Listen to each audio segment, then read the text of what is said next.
Okay, cool. All right. So to recap, you are in the UK. You are getting ready to transport some stuff to Ukraine at the beginning of August. Yeah. And Yeah. it's So, mine sorry. clearing equipment. Yeah, it's all equipment for clearing mines. There's some batteries as well, like spare batteries for the radios that are coming across as well, because it's took us quite a long time to be able to get some spare batteries in place for the R7 models that we've been distributing. I mean, Motorola are making the radios, but they're not making any spare batteries to go with them. So we managed to get some that become available, and between me and Brandon. So yeah, I will be transporting them as well. Oh, great. So yeah, so there's quite a lot. Yeah, been quite busy actually for the last few weeks, getting a lot of this equipment in, because a lot of the landmine clearance equipment is ex-British Army stuff as well. So it's it's good kit, and it's going to really make a difference out there. Okay, so we have a question here. Okay. What is the best mine clearing method Ukraine has to use during assaults? During assaults, I mean, they're using a system at the minute, which obviously blows the pathway in place. I don't know if you've seen. It's like a line system, which will clear the whole pathway. But obviously, them sort of systems cost money, and it's not something that they have readily available now. I don't know if you've seen some facts that was announced the other day. Now, Ukraine has actually only been given 15% of the required mine, clearance equipment required for this counteroffensive. So obviously, the work that we are doing and the equipment that we're getting is probably not going to scratch the surface, but we are doing what we can. In terms of trying to move forward with that. A lot of the systems that we're bringing over will be handed out to frontline units, and people who will be trained on how to use them that equipment as well. So at the minute, it's just handheld detection systems. It's the only way they can move forward, really, and obviously the use of recon teams and drones and things like that, to try and look for these things. So it's difficult and it's slow, and that's the reason why the counteroffensive it is taking a long time, because Russian forces have had a lot of time to prepare for this, and they knew that the counteroffensive was going to come, so they've had a lot of time to dig in and mine everything as best as they can. And some colleagues of mine demined a field in the south just last week, and there was 302 mines just in one field, one agricultural field. So that's the sort of scale that we're looking at, all over the front line, which is obviously over 1,000 kilometers long. So that's the whole Zaporizhia front, the Kherson front, and all the areas that were demined in Kherson after the floods now have to be demined again. So it's a difficult one. We saw the statistic earlier this afternoon that there are analysts with the Washington Post, or for the Washington Post, determined that it'll take 757 years to demine Ukraine, with 500 expert demining crews. Yeah, definitely. Yeah, and also there was some legislation passed the other day that's only allowing recognized and approved organizations to demine in Ukraine now. Oh, interesting. So obviously it's going to affect some people, some demining teams out there. Now, if they're not on the approved list, they won't be able to touch any mines. I mean, they will be prosecuted and removed from the country. And this was just passed this week. Wow.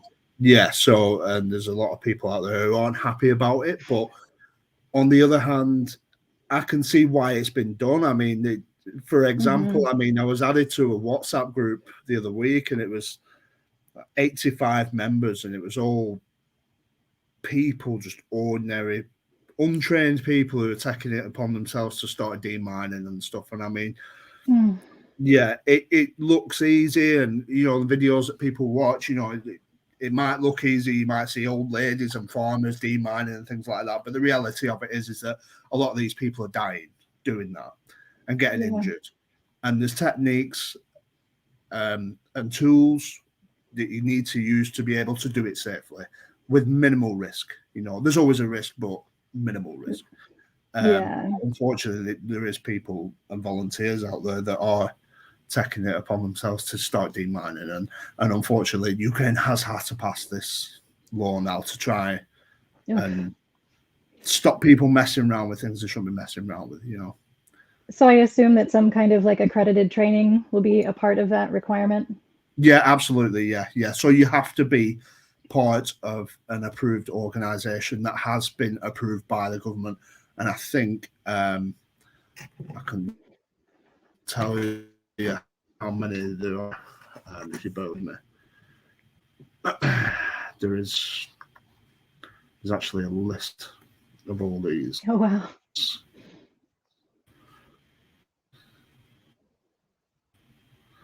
Which is, there's 14 organizations on that list, and they're the only people 14. who are allowed to demine in Ukraine. Well, that's a lot fewer than 500. Wow. Yeah. Oh my goodness. Yeah. So I mean, I can see why they've done it. It's a safety measure as well. And you need to prevent people who don't know what they're doing, messing with these things. I mean, you go to Ukraine and you can see where the security services of Ukraine and the DSNS have tagged the mines. Now, people have been going in and moving their mines, and it's like they've been tagged, they've been GPS logged, everything. You shouldn't be moving that sort of thing. So that's the situation with the demining as of this week. So when I go over it, I'll be hooking up with some guys who are part of an approved organization. So I'll be hooking up, and we'll be doing some work in the Kharkiv region, which is very heavily mined, and obviously distributing the equipment that we have, and also giving out some training to people who are going to be demining,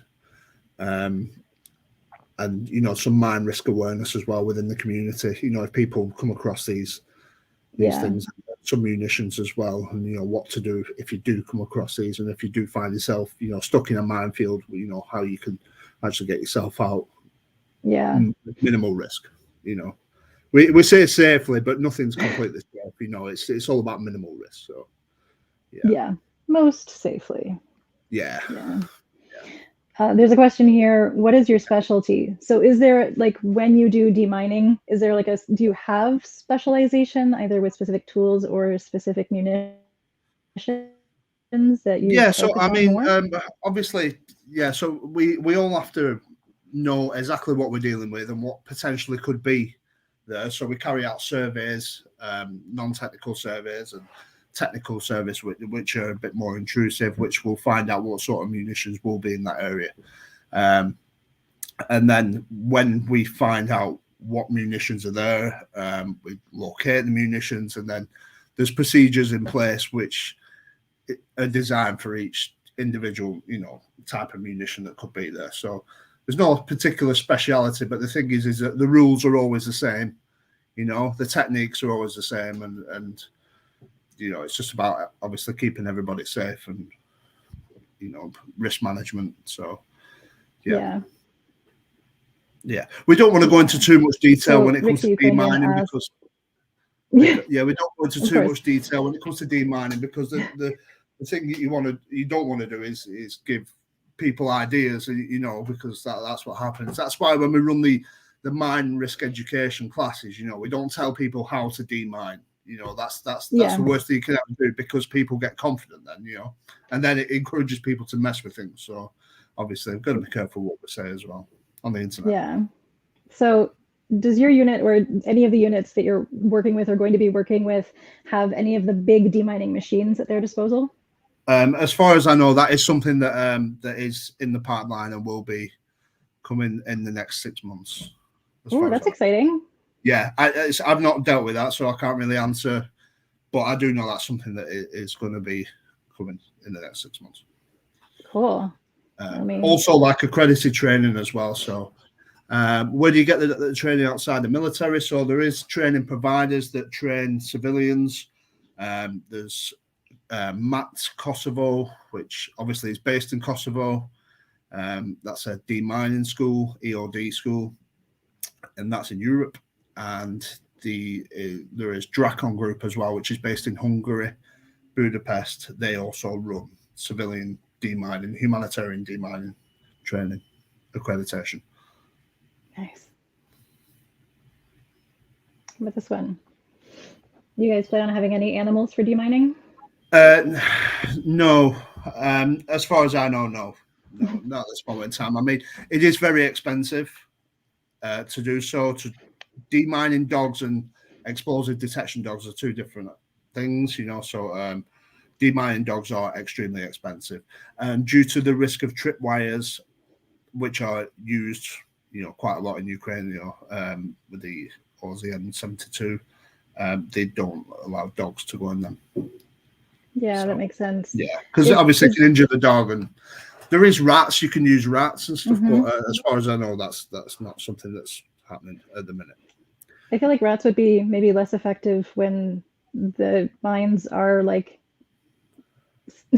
high, like in trees, and yeah, because you've got them on 50s and stuff. They're strapped to the trees, so like yeah, head height and stuff. But the rats, what they'll do, they'll pick up on a scent and then dig on that scent. But they are very light as well, so they tend not to trigger the mine itself. Yeah. Oh, I'm going to share this one with you because that's good. Thank you. always. Thank you. Let's see. Drone. Okay, so using drones. So there are drone demining things that are being developed, and there are the little drone robots. I don't know what they're called. The ones that are on the ground, the land-based ones, the remote mine clearing something. What do you have any thoughts on those? Are they? Yeah, so they are in use. Yeah, they are in use. We also have one that's being built now in Zaporizhia that is actually ready. So when we get back, that is a Ukrainian-built drone, which has been built in Zaporizhia. So yeah, that will be ready for us to collect on the first week of August. We also have an aerial drone which uses LiDAR, which is like a ground radar, which is being built in the University of Central Lancashire, which is Preston in England, and that is being built for us and given to us for free by two of the professors. That's really good. Yeah, that's been a few months in the making now, so that has been going on for probably about 4 months now. I think they've been building that drone, so that should be ready any time.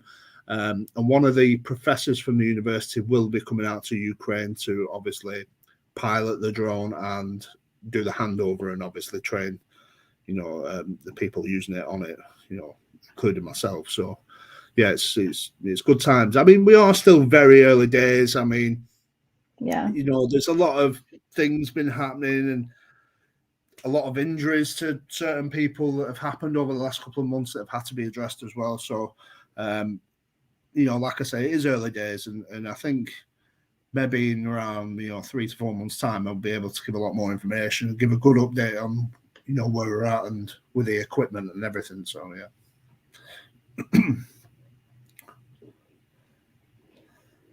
yeah. So I lived in Ukraine. So I lived in Ukraine since 2019. So between Ukraine and the UK. Yeah. So I was an English teacher.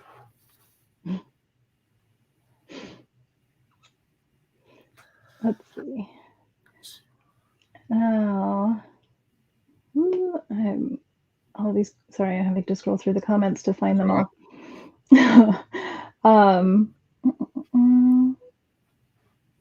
Here we go. Here's a good one. No. No, to be honest, we need to reduce the use of cluster munitions as much as possible, really. I mean, I'm not a fan of the whole munition vibe. So, yeah, it's definitely not, no. For us, I mean, it doesn't really matter how long it takes. I mean, because our work is more the humanitarian demining side rather than the offensive demining. So, I mean, we just take as long as we need, as long as it's done safely, and we can get people living normally again, and reduce the effects of like area denial. Because the thing is with cluster munitions, one of the purposes of using cluster munitions isn't just to explode and everything. It's area denial as well. So for agricultural purposes and everything else. So it's yes, it's not very nice. Okay, so Kharkiv to begin with, and then I moved to Kiev. But I've been all over the country, like every single region you name it, I've been there. Yeah. Now, was that before the war, or yeah, before, yeah. So obviously my favorite city is Kharkiv. Before wartime, I mean, yes, it's the best city in Ukraine for me, completely. Okay, best food. What's the best food that you've had in Ukraine so far? Holubtsi is my favorite. Yeah, it is. Yeah, I don't know about the best. I mean, in terms of Ukrainian cuisine, yeah, it's definitely Holubtsi. Was there better non-Ukrainian cuisine? Yeah, sushi's good in Ukraine. Yeah, sushi in the States. Really? Yeah. It's best. That's interesting. Yeah, it's better than anywhere. Yeah, Ukraine's quite big on sushi and stuff. So that's good. I love sushi. Yeah, you have some agreement here. Yeah. It's all just made properly, like and it's actually quite hard to make as well. I made it once myself, and I actually done really well. I was really proud of myself, but it's very time consuming. We do appreciate any financial help that we get. We are self-funded volunteers. We don't take a wage. Obviously, me and Cara work very hard behind the scenes, doing what we do, and a lot of the funds used is actually come from our own pockets. I mean, but we do get some help, obviously, from people who follow our work. So we do appreciate that completely. Yeah. Yeah.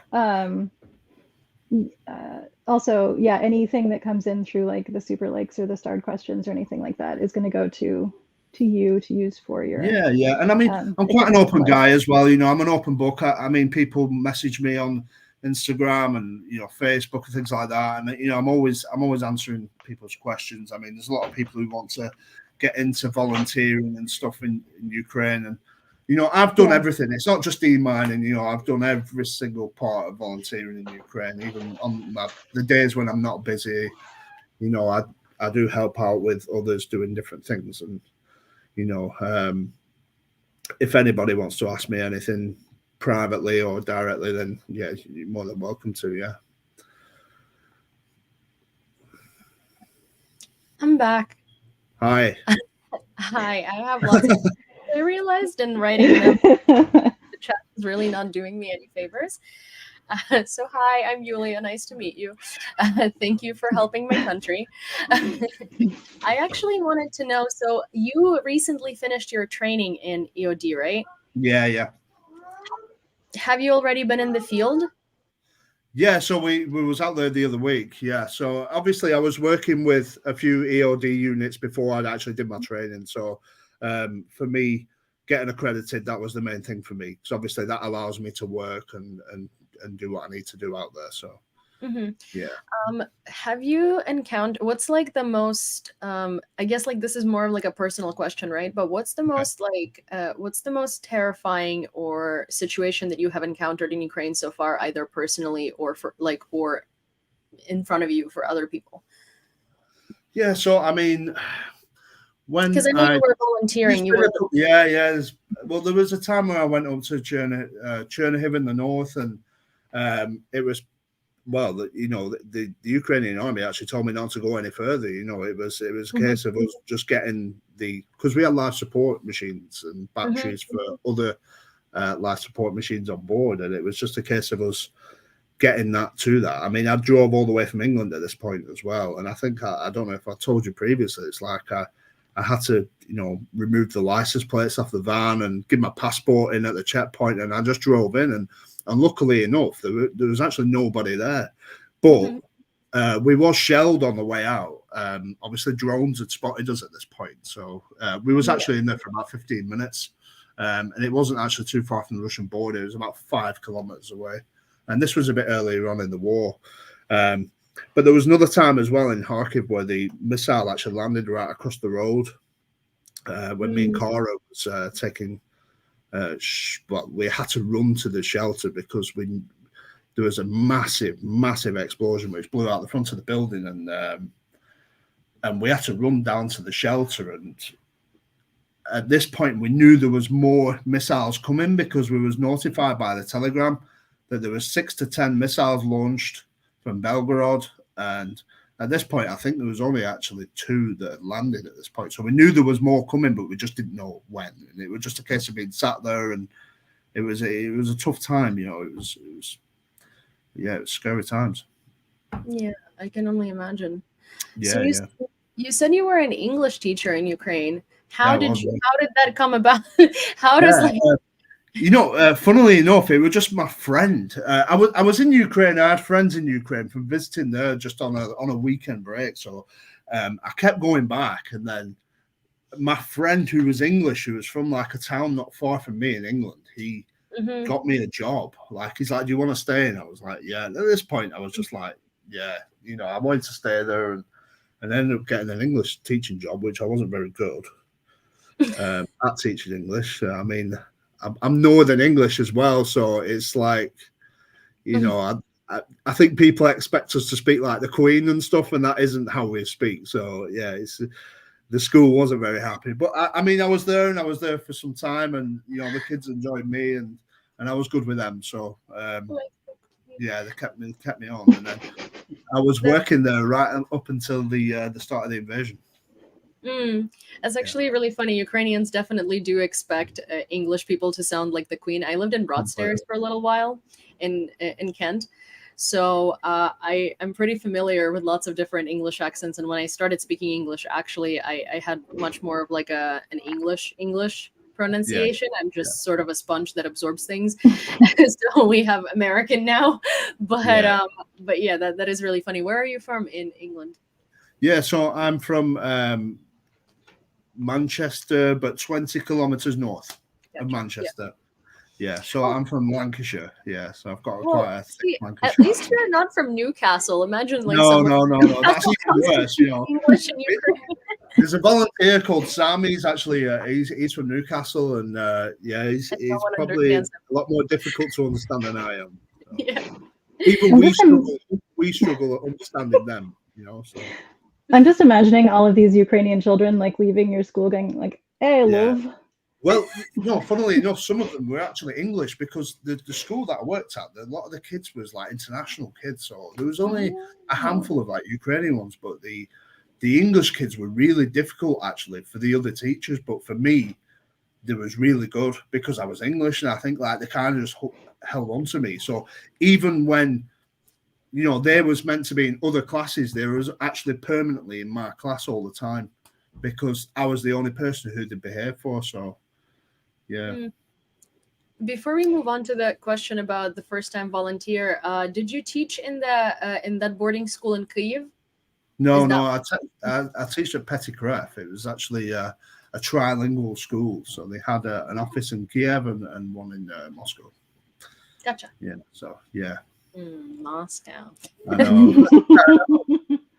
There was actually opening an office, I think, in Kazan, and they said to me, "Do you want to move to Kazan in 2023?" And I was like, "Yeah." At this point, I was quite open to the idea because I've been in Kiev for so long and stuff, and I was like, "Yeah, I think I fancy a change, maybe next year or the year after." And it's obviously it's not meant to be, and I don't think I'll ever do that ever. I don't think I'll end up there. So do you have any advice for a first-time volunteer? Yeah, so any advice? So always have some emergency funds. Always, many things happen in Ukraine. We see it all the time. We always see people who have run out of money and end up in all sorts of positions and stuff. And the main thing is as well is just to get acquainted with different groups of people, because you might end up working with a group that you don't like. Everybody's different. We've seen many volunteers come over. I mean, there's a lot of people out there, I won't beat around the bush. There's people out there who are weird. There's people out there who have problems, whether it's drink, drugs, soul searching, and we try and weed these people out as best as we can. I mean, whenever there's war, you're always going to attract these sort of people, wherever you go in life. And I think James Vasquez. Yeah, and all the sex tourists and everything else, and it's just, and I think it's important that you get with a group of people who are well intentioned, people you can trust, and just don't throw all your eggs in one basket. I mean, it's all right. It's all right to branch out and work in different areas. Like me, I have friends in every single area. If I break down anywhere in Ukraine, there's always somebody who I know who's not too far away, who I can rely on. But I have been there a long time, so it's But that comes with just experience and stuff. So a good plan to have is good advice. Some backup money, and don't throw your eggs in one basket. Yeah. So first of all, I've been watching a little too much Love Island, so don't throw all of your eggs in one basket is a very I don't watch familiar phrase. Nah, it's my guilty pleasure. But I was gonna say, if you were to specify certain things that are like the most important for volunteers right now, what do you think is missing the most? Like what? Because for instance, like often people will ask me if they can send care packages to Ukraine, whether it be volunteers or like soldiers, right? And I've been saying that honestly, like if you're sending care packages to soldiers and you can't buy gear or something like that, right? For soldiers, it honestly like lifts up spirit, even if they get like Reese's Pieces or like Cadbury chocolate, because like it just shows that there are people in the UK and people in the US that really care. Obviously for volunteers it's a little different because mostly you do come from other countries, people care, but but what is it that you need? Like what, like an average person in the US or in the UK, if they ask me what can I send, what would it be? It's always good just to have support. I mean, if people, I don't want to go on about funding too much, but funding's always a big thing, for volunteers. We don't really like asking for money, but sometimes, it's something we have to do. I think for me, at the minute, I'm trying to raise as much funds as I can to get the mine detection equipment. I mean, me, myself, I'm sorted. I've got all the equipment that I need personally, but I'm trying to get equipment for the other guys out there who don't have a platform like me, or just don't have the means to buy that. So volunteers, I mean, even if you can just share and support volunteers' work, that's how you can help, and that doesn't have to cost money. Just share that and get the support, because the more people who support the volunteers, the more support that volunteer will get. If you understand what I mean, for more and more third party. So yeah, because my question was like, for instance, sometimes people don't have like, I know, okay, first of all, I do want to mention that a lot of the times people don't donate because they think that $1 or $2 is not worth donating, or they think it's like, oh crap, like I might as well not donate. But the thing is, there might be 100 people like that who think that $1 or $2 doesn't matter, and that's $100 or $200. So every dollar matters. Even if you send 50 cents, that's still help. But so there are a lot of people who will, like, for instance, say like, oh, I have a Costco membership, right? I can like go and buy a bunch of like, I don't know, personal hygiene items for free. But I can't, like, for instance, do something else because I just don't have like enough money. Or like, they have special, or they have like friends that have a store or something like that. So for instance, they can't help monetarily, but they can like buy supplies through like whatever means. So if someone wanted to send supplies like personal hygiene items or something like that from like a civilian perspective, what are the best items to send? Yeah, definitely sanitary products, socks, T-shirts, anything clothing-wise, because clothing is very expensive in Ukraine. You know, Right one now, thing yeah. one thing about me is that the International Legion, the lads in the Legion actually order the clothes to Cora's house, and we actually bring them over because the clothes are so expensive in Ukraine. So I mean, anything like that, you know, any clothing, shoes, anything like that is always welcome. You know, we also had somebody donate air miles, which actually has got a soldier, British soldier for the International Legion. It's actually got him home this evening because his grandma's about to die. So somebody has actually donated their air miles to this soldier so he can get home this evening. Oh, like So, the you plane know, just, miles, like traveling miles. yeah. Oh my So, gosh. so it's because he had a problem where he couldn't access his bank and pay for a flight. So somebody you know sorted that ticket out, and you know, just little things like that. And I mean, like you said, like $1, $2, you know, this all adds up. And I mean, the cost of living in Ukraine is a lot cheaper than what it is in England or America or, you know, Canada. So in the Western world. So I mean, you know, $1 or $2. Some people actually only donate that a month to me. So I mean, it's all very welcome, and it does go a long way, and it all makes a difference. Yeah, I think that's one of the things that, like, even no matter how many times it's being repeated, it doesn't necessarily click as much as like we wish it did, because I think there is a matter of like people just not wanting to like feel like they didn't do enough or something like that. But the thing is, like, you know, 50 cents is doing a lot, because I'll give you an example, like a good example. Brandon's Buy Me a Coffee account. I mean, he's let that build up for so long, and I mean, I think there was like £30,000 in there or something like. And we actually managed to buy 65 radio units with whatever was accumulated in that Buy Me a Coffee account over the last year.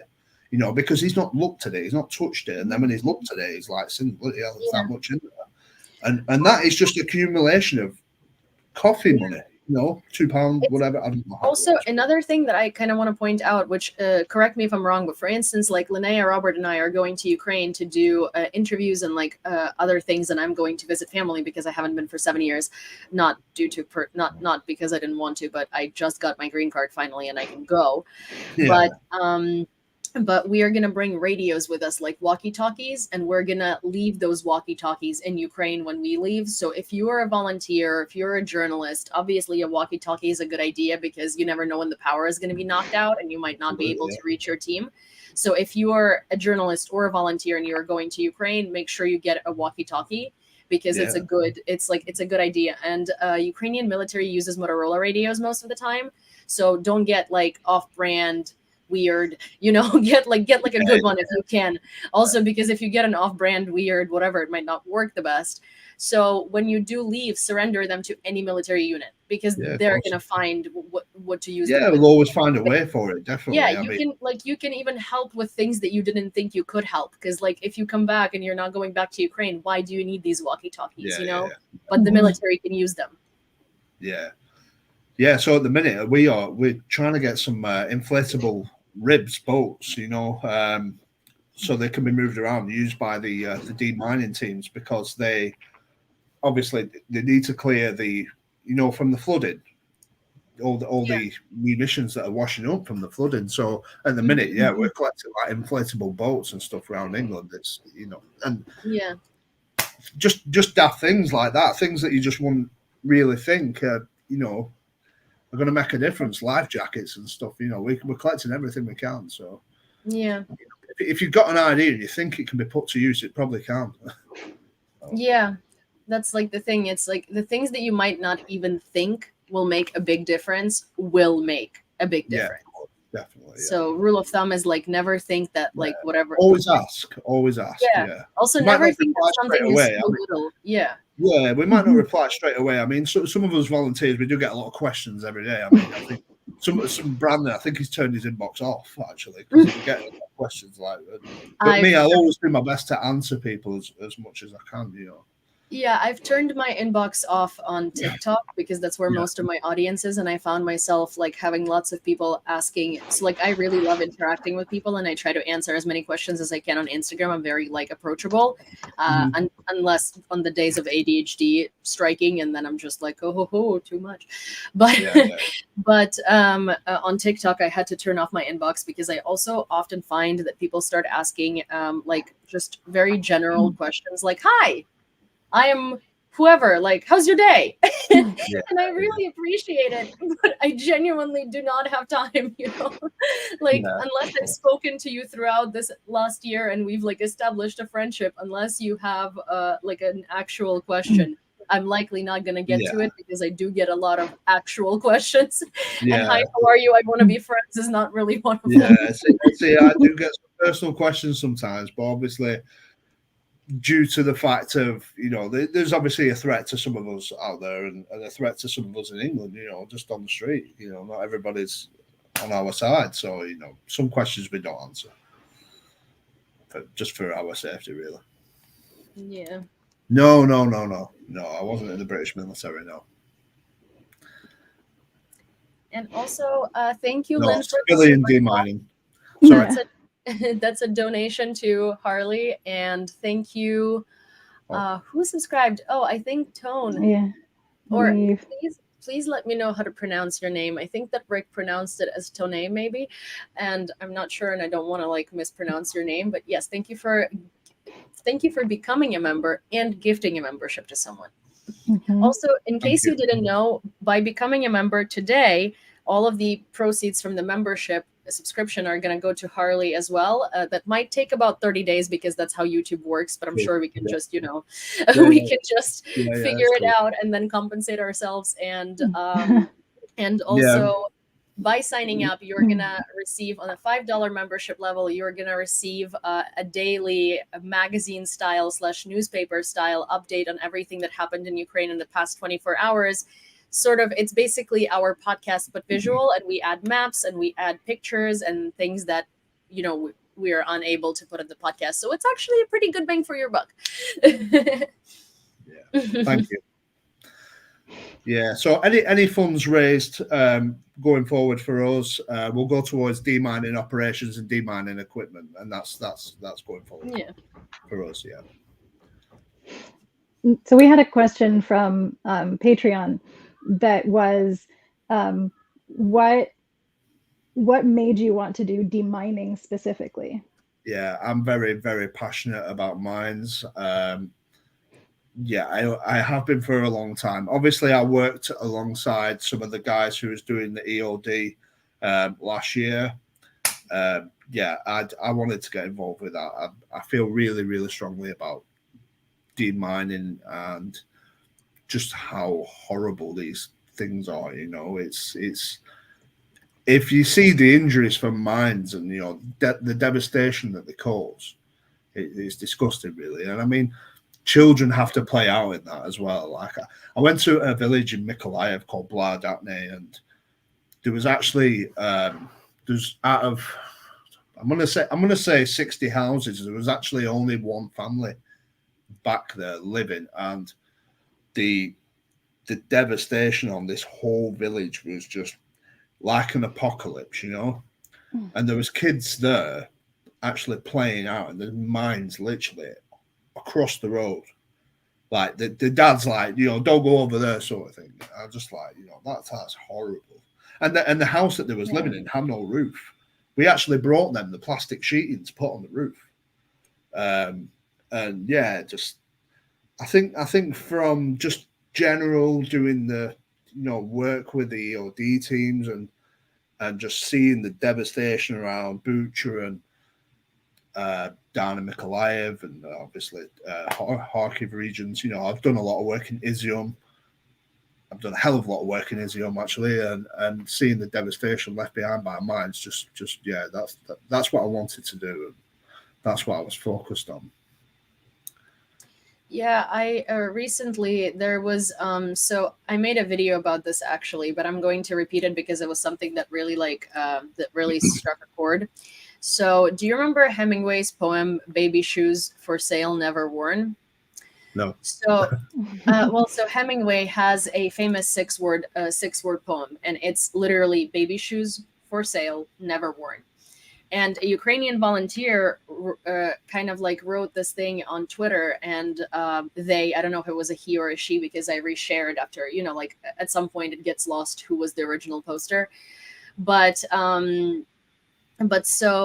it was basically a poem that said the hospital needs slippers, only the left ones, because she or he called the hospital asking like what items they need to be sent in, and they sent her a list, or they sent them a list, and the list had like normal sanitization items, like regular stuff you would expect to see from a hospital, and then it said slippers, just the left foot.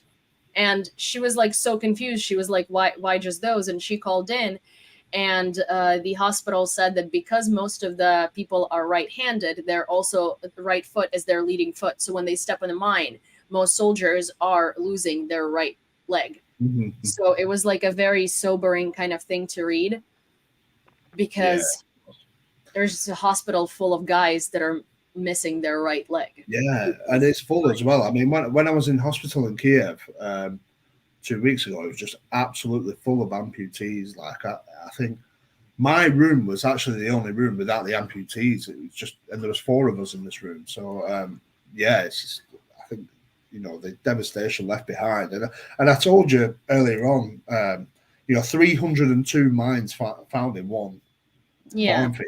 I mean, that's ridiculous amounts. That's a silly amounts. Yeah. It's obviously the most mined country in the world. It's going to take, like you said, 774 years or something like that. To get rid of it all. And I don't think they ever will get rid of it all at them numbers. There's always going to be one out there. We're There'll always finding be one out there, no matter what. after the Kakhovka Dam and after a couple of other man-made disasters by Russia, we've actually uncovered mines from World War II and World War I that are still in Ukraine. Yeah, it's insane. It's insane.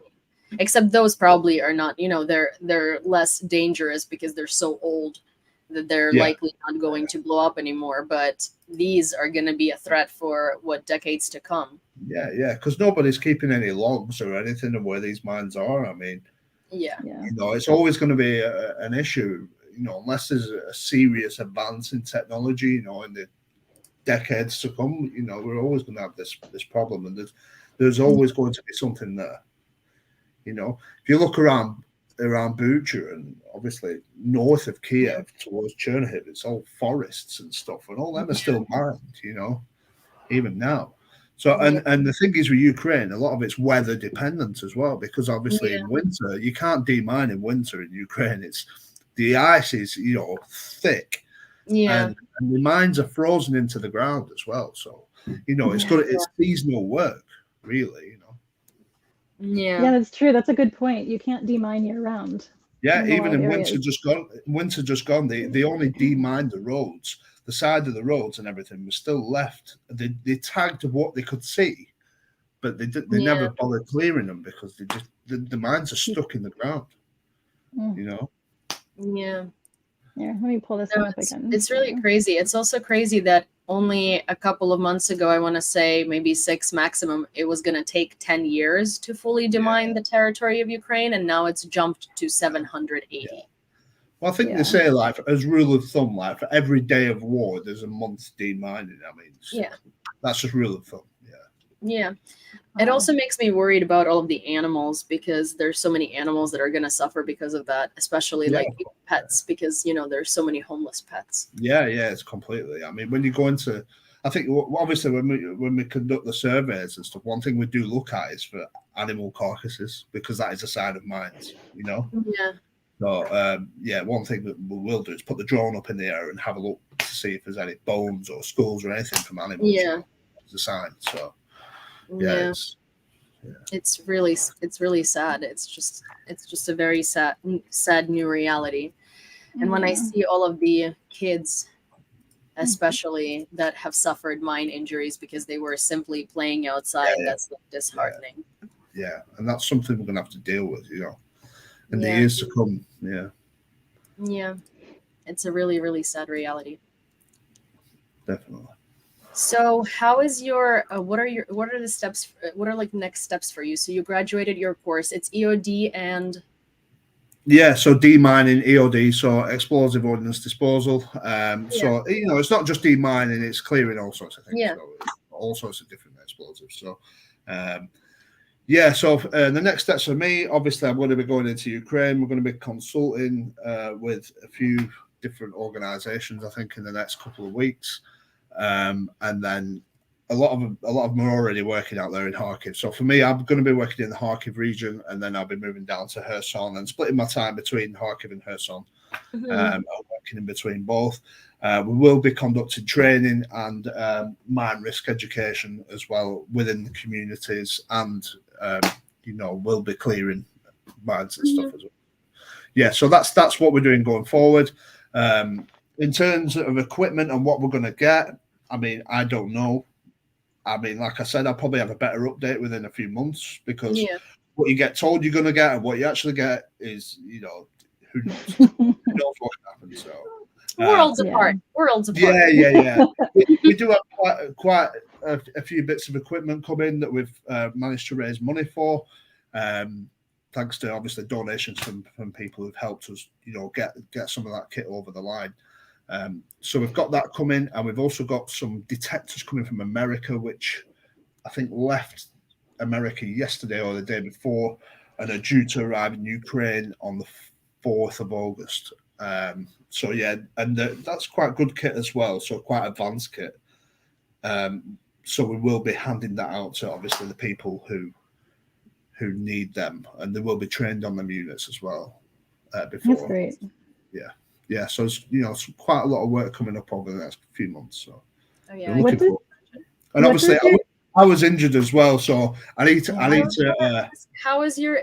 Well, first of all, maybe like if you're comfortable, tell the audience a little bit of what happened and how are you recovering? Okay, so I was actually, I was stabbed in the leg. Yeah, by somebody who wasn't mentally well. So so I was stabbed in the leg. I lost quite a lot of blood. Quite lucky actually. I didn't bleed out. It was very serious. So I actually thought I was going to die because I lost that much blood. So oh my god. Yeah. So I had to have surgery in Kiev. I spent a few days in hospital in Kiev, and then obviously the best decision for me was to get back to England. I've got family in England. Risk of infection is quite high. Obviously, we're having to pay for everything in Ukraine as well, whereas in England it's free. So we already pay out of our taxes here. So and obviously Cara's at home, so Cara's back in England as well. Very upset and obviously waiting for me. So my focus was just to get back to England as fast as I could, really. So what they did was they patched me up in Kiev. I managed to get to Lviv and drive to Lviv, actually, which was very painful. You drove or you were driven? You drove. I drove. Yeah. I had to drive myself. So it was a bad time, actually, because when it happened, I actually lost my passport, my keys from my vehicle, my registration reference for my vehicle, everything. Geez. My life was in my bag, but luckily I did get it back. So, which was good. Honestly like a massive stroke of luck. I got it back in the hospital. So yeah, that saved me a lot of headache. But yeah, I was quite lucky I survived, actually, to be honest. It was quite serious. So at the minute I am on antibiotics, just to try and it's infected, you see, it's got infected. So it's not major, but it's not good. So I am on antibiotics at the minute, but I will be looking at going back to Ukraine on the first week of August. Yeah.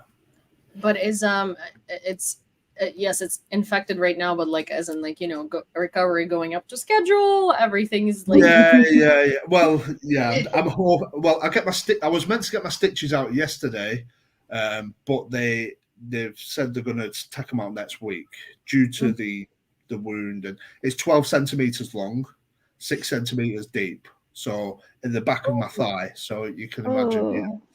That's not good.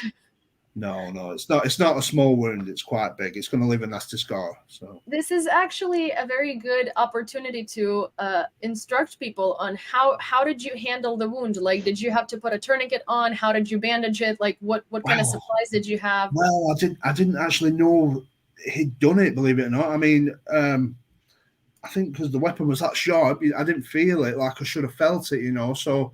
Oh wow. Yeah, I only felt like the back of my leg getting really wet, and then I felt my leg and my hand was absolutely covered in blood, and then that's the amount of blood coming out. And I was in the ambulance as well, and I was saying to the paramedic, like, am I going to die, because there was that much blood, and he's just like shrugging his shoulders, and I'm like, obviously I didn't know if he just didn't understand me or what, that time. Oh no, that's crazy. Yeah, that's terrifying. Yeah, that is terrifying when a paramedic is like, right? Yeah. Oh no. Yeah, it was just like pushing my head down like this, and I'm like, oh, honestly, it was a bad time. It wasn't good. He's like, I guess we'll find out. Yeah, I know, yeah. But I just remember waking up in surgery, and I was in surgery, and managed to sort me out, luckily. Yeah, wow. Not great. Yeah. Terrifying. Yeah, I was quite weak for a few days after because I lost a lot of blood and stuff. So I was like, I wasn't really good, And even now, I'm not really fully recovered. I don't think, People say you eat a lot of steak and stuff. So yeah, try that one. Makes sense. It's a good excuse. Yeah. So we have another Patreon question for you, if you don't mind. How do you guys cope with stress? To be honest, it's just keeping busy. Keeping busy, keeping away from negativity, having good friends. That's the main thing. And a very important thing in Ukraine is try not let people stress you out. It is what it is. Situations that you find yourself in, you've just got to deal with them. And for us, we're volunteers, we're committed. At this point now, we're committed. We've got to see this shit through. I mean, anyone who isn't committed is not here anymore. And for us, we've dealt with a lot of stress, and but I think for me, I'm quite easygoing. I'm quite laid back, so I just, I come from a stressful environment in England, so it's quite easy for me to deal with the stress in Ukraine as well. Sometimes I actually find England a lot more stressful than Ukraine because trying to get all the equipment and everything together, everything to work smoothly isn't as straightforward as people might think. So, yeah. Mm-hmm. And also trying to get older Brandon's not easy either. So, yeah, getting him to read his inbox. Yeah. Mm. But yeah, it's we managed to cope. We're all right. We're good. Yeah. Always in good spirits. That's good to hear that you're managing that you're navigating that all right. Yeah. Yeah.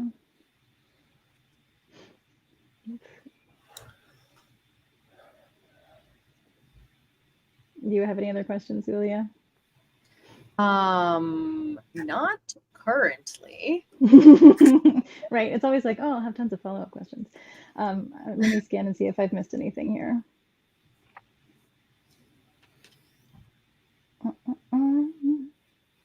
NDS Rick, we're gonna get coffee when we're gonna be in Ukraine.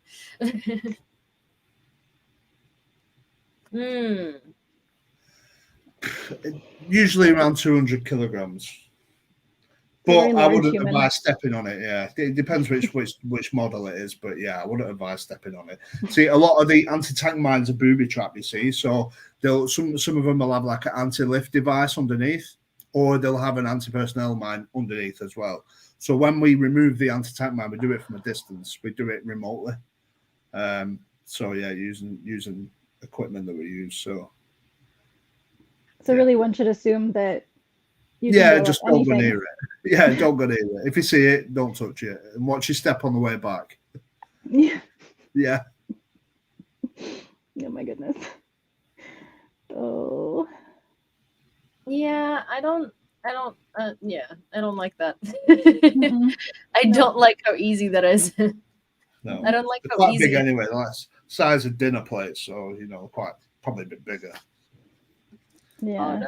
I just remember seeing videos of cars like weaving in and out of them on across the bridge, and like That's a bit of a risk.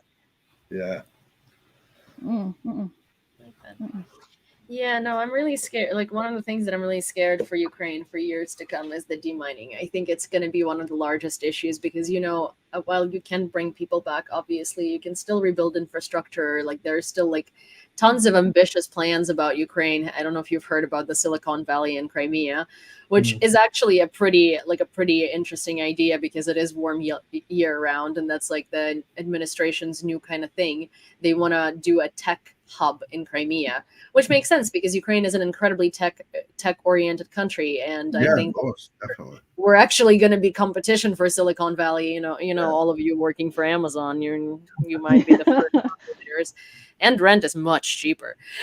But all of that can be rebuilt, but it's just like it's the mines because it's so hard to detect them, it's so hard to find them, and even when civilian life is going to return to normal, it really won't. Even though we might not be seeing it, but there's still going to be demining specialists like years and years and years from now still demining our territory. And it's never going to be safe for kids to play in the fields. It's never going to be safe to go to like a sunflower field, take photos and like let your dog run through. It's never going to be safe. Basically, for the next 100 years, not a single one of our generations can just go into a field and enjoy nature, because it's going to be mine. Yeah, that's true. Or if it is not, then there is a possibility it is. And those are like the little things that no one thinks about, but it's like, life is going to be incredibly different. Yeah. It's like like I said, it's the area denial. It's not just the mines, it's the submunitions as well. It's the economic impact of it all, on the farms and the export, everything, everything.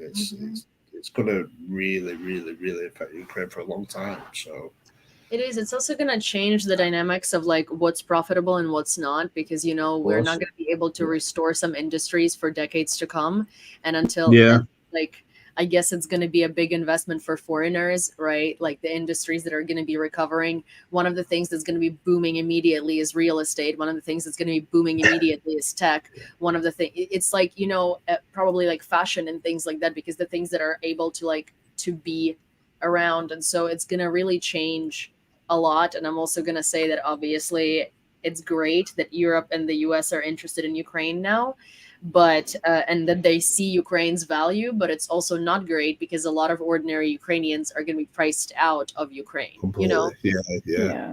Yeah, we're seeing that in Romania and Bulgaria as well. After they joined the EU, it's the prices of everything went through the roof, and then a lot of them just got priced out. It's kind of like it's kind of like it's going to be like a sort of like a natural selection game, right? But not really natural, because if you have a business, you're going to have to figure out how to make your business work, and then you are either going to come out on top of the integration, or if you don't figure out how to make it work, your life's going to change. I'm like only not worried about my dad because he works with water, drinking water. No matter what you do, people are going to need water. So. Yeah, of course. Yeah.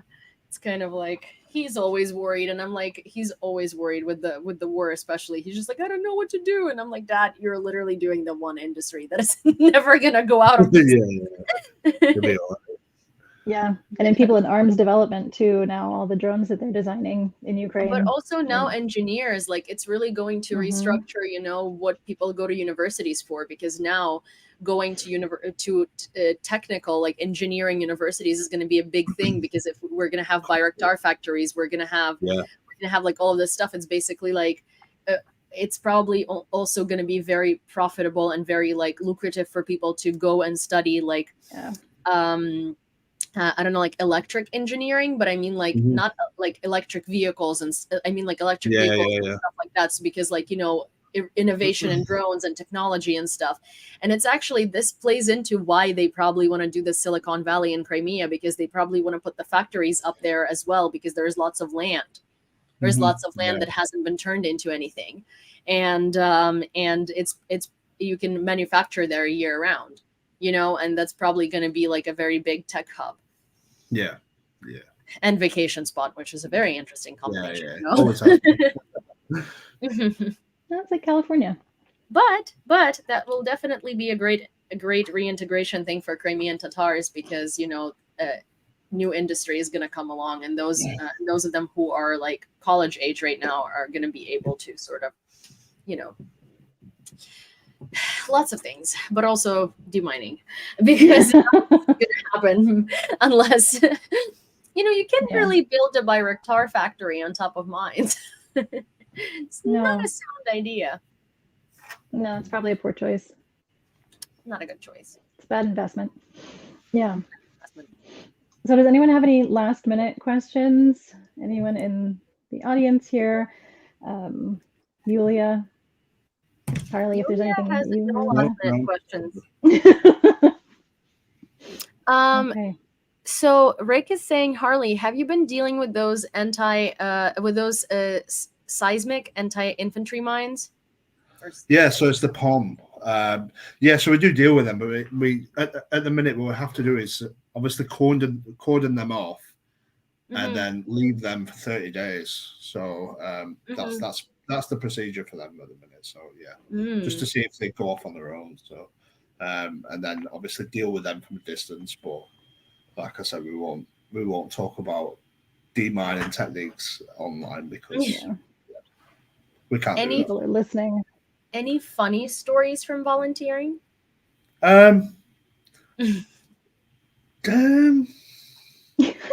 He will tell you for $5. Oh, some things that are like, I mean, I'm trying to think off the top of my head. Like, I mean, everything's always funny, I mean, like, I once drove back with no brakes for like 100 miles. I had no brakes at all, and it was snowing.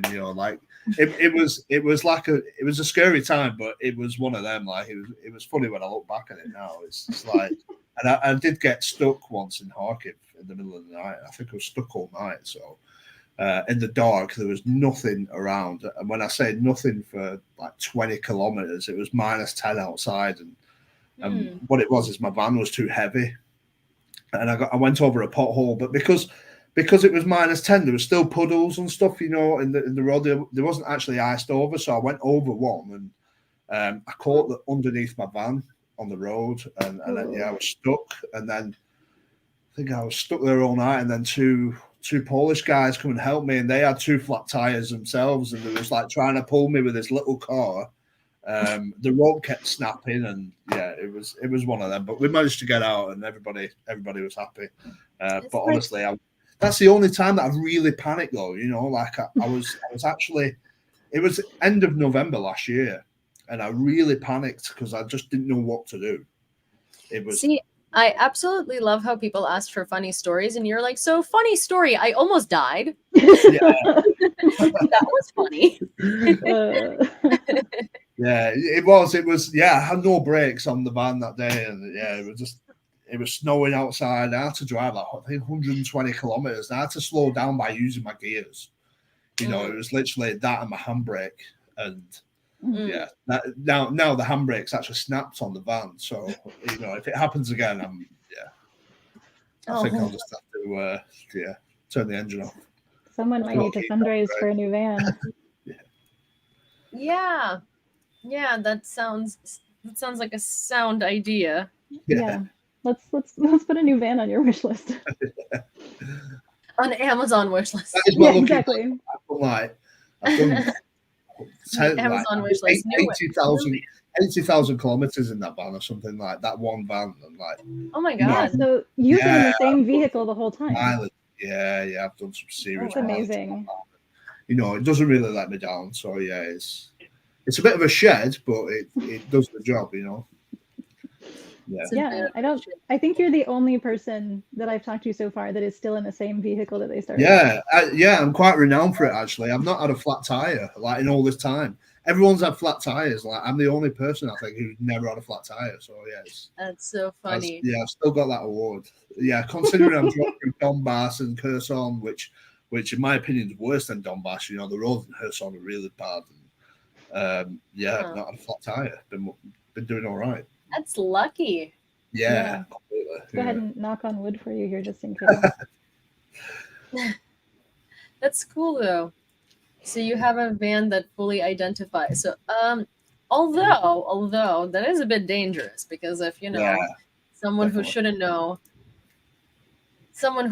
know, Yeah. finds your van, they're like, oh, that's that guy Harley. Yeah. There is another question. Harley, do you know any organization that would be willing to consult on the design of a 3D printed mine clearing UGV? I have no idea. Personally, no. I think they all source their equipment from whoever they source them by. I'm not head of any organisation, so I can't really speak for them, unfortunately. But yeah, we're just a small volunteer organisation. For us, at the minute, we've got what we need at this moment in time. So I can't speak for others. So, and obviously, I'm going to be joining onto another organisation, which are part of the accredited, approved list. So yeah, I can't speak for them, unfortunately. So I'm going to have to somebody higher than me. So how's the transition going for some of the guys to like teaching other people how to do stuff? Yeah, I think that's going well. I mean, to be honest, yeah, they've already done all that sort of thing before. So yeah, it's going well. But like I said, it's in the early stages at the minute. So I'll have a better idea how we get on in about 2 months' time. So yeah, Swampy's one of them guys as well. So Swampy, I saw it on his on Instagram, maybe. Yeah. So yeah, I'll be working with Swampy. Nice. What do you think about? Sorry, I didn't mean to interrupt. I just saw a very good. What do you think about the backpack-sized MCLCs? The what, sorry? What do you think about the backpack-sized MCLCs? Backpack-sized MCLCs? Mine clearing LC. Fella, could you please decipher? Oh, right, okay. So no, I've not used them personally yet, so yeah, I know exactly what it means. Oh, it's the line charges. Yeah, I've not used them yet. Yeah, because that's for military demining. Like I'm humanitarian demining, so I have not used that yet. So that's more, probably a question to ask Swampy. Swampy uses that sort of thing. So yeah, that's for frontline demining. At the minute, we're not frontline demining. It's pronounced Miklik. Huh? Is it really? Yeah. I've not used them. As far as I know, they're effective, but I've not used them. I'm so tired of these like freaking stupid pronunciations of like the acronyms to things. There is like G-lock, right? Which would be G-lock if it was G-lock. It's a fucking Glock, but it's a G-lock, okay? Like, and then a Glock is we can't say because we're gonna get demonetized. But it's so incredibly frustrating sometimes. Why is it a Miklik? Yeah, I mean, to be honest, I know they have been using them on the front, so they have been used in Zaporizhia, I think, from what I've seen. I've seen videos of them in use, but me personally, I don't use them. I'm not Harley. military, so. Pacifist is suggesting that you make a YouTube channel called Bomb Squad and it would get monetized soon. Start making YouTube videos. This is funny stuff. So, see, you might think this is just a suggestion, but this person watches lots of YouTube and knows a lot about Ukraine's infospace, and every single change to this channel that they have suggested, because they are very like expressive in their criticism, but it's very good constructive criticism. Which I will admit, the first time I saw the message, I was like, who are you? but then I read it and I was like, wait, this is sound advice.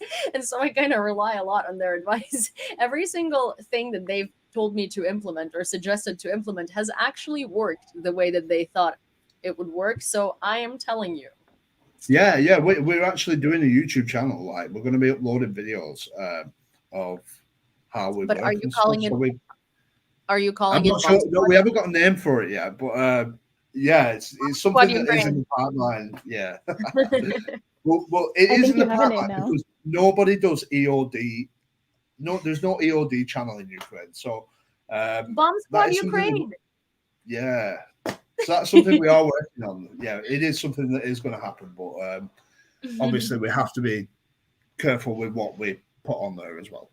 Yeah. For safety reasons, for legal everything. So Yeah, I feel like Blow OPSEC your would be a mind challenge. is another suggestion for. I don't know about that one. That can be the tagline. We'll blow your mind. There you go. We crowdsource everything on this channel, so. Mhm. I am gonna have to shoot in a minute though. Yeah. Make the logo for the YouTube channel a little Lego guy. If you know, you know.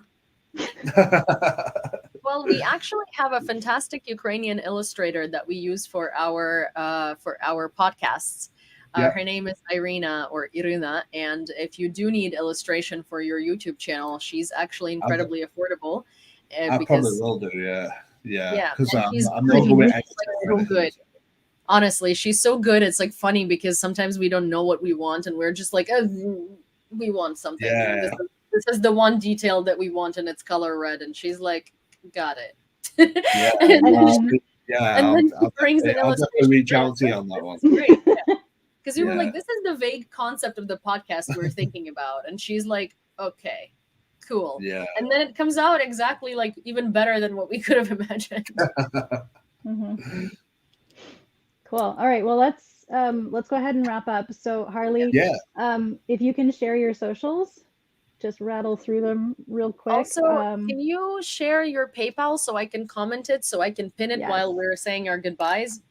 Yeah. Where do I put it? Is it in the comment bar? You can comment it.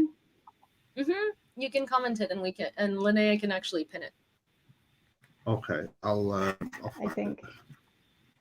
I'll walk you through it, Linnea's. Thank you. I appreciate it. So I've got. I'm not used to not having executive functions on StreamYard. I'm not used to having executive functions, so. I'll switch next time. We're even. No, wait. It's good that you have executive function.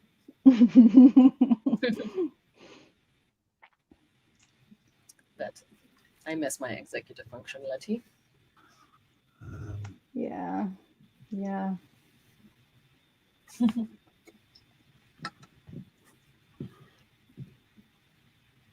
In the meanwhile, you guys are welcome to ask some last-minute questions, some last-minute super chats, some last-minute super stickers, some last-minute donations. Anything.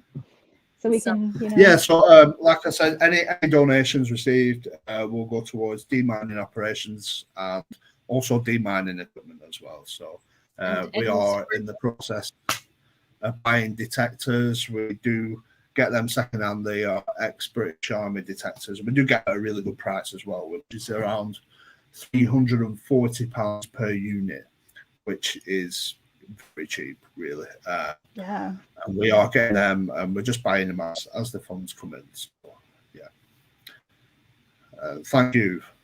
Yeah, will do. I'll do my best. I'll try not to get stuck this time, anyway. Wait. Linnea, I don't have access to chat, but let me send you the PayPal so you can comment it and you can pin it. You can just comment, or I got it here. Okay. Yeah, I don't know. Yeah, no, you're fine. Last question. Have any of you worked with Keep Ukraine Connected? Oh, thank you, Angel. No. That's very sweet. No. What is Keep Ukraine Connected? And now pin it, Linnea. Pin the PayPal. So it's on the screen, big. Like you would normally pin a question. You can do that. Yeah, it's up on the... Oh, awesome. See? Easy. You're saying words that I don't know, and I'm just guessing, so... Yeah, I don't know. Like pinning? Well, so I was legitimately like looking for a little function that was like pin, and it's show. Thank you very much. Yeah, so if anybody would like to follow our work as well, there is we do have an Instagram page. There is a Facebook page which isn't as updated. Instagram, and I am working on Twitter. I'm very new to Twitter, so I am working on that. So if anybody wants to follow that, I think I'm on your Twitter page today, so you can. Yeah, but also may I suggest, because you're new to Twitter, you're probably going to have an easier time like develop, if you have Instagram following, you're going to have an easier time developing threads. And I think people are going to start migrating to threads soon anyway. Okay.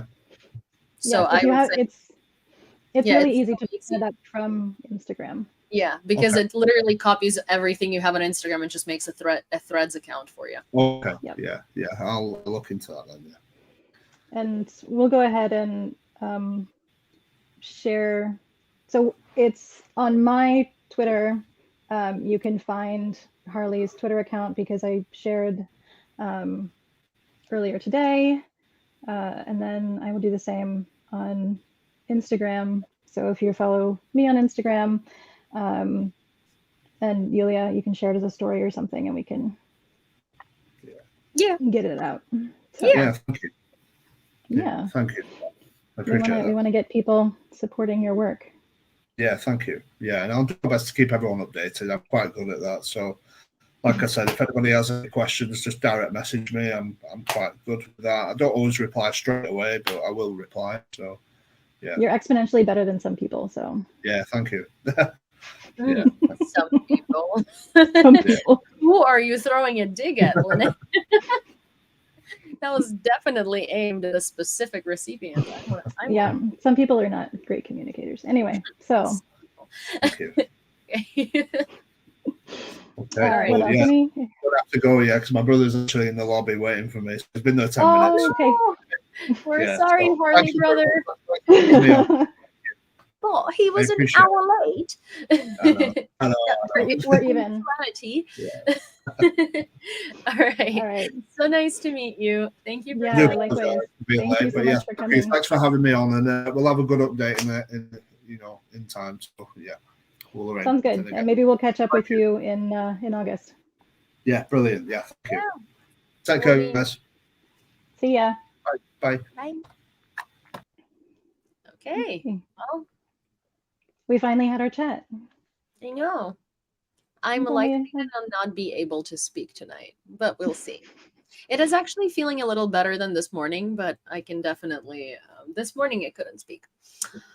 Seriously, saline micromist. Well, I've been drinking milk and honey, so warm milk and honey. Warm milk, honey, and salt. Mm-hmm. Like cow milk? Yes, like cow. Oh, okay. I always avoid dairy when I have a cold, but whatever, honestly, whatever works. That's what my mother has been telling me to do my whole life, and it might not be effective, but it's placebo effective. So I'm going to continue doing it. And I'm not like cow milk. What is this? 2006? Ew! What? It's not lizard milk. No. Far be it from me to knock any, home remedies. If they work, they work. Some people.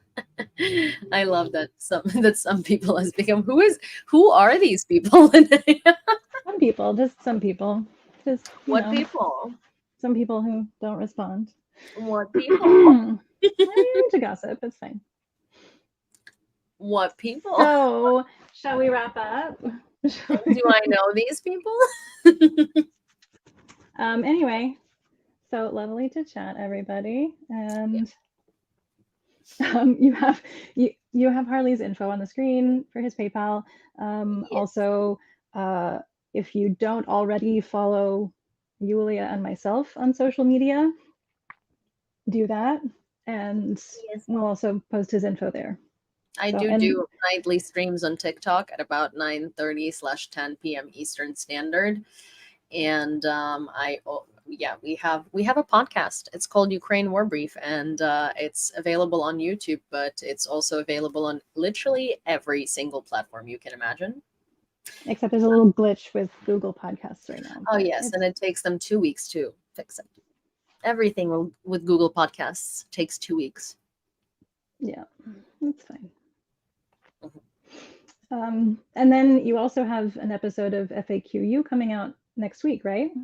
Yes, it's gonna be with Rory Finnan, who is a Cambridge professor of Ukrainian history, and he's fantastic. He wrote a book about Crimean Tatars and Crimean Tatar history, and he agreed to be interviewed, which I am like, what?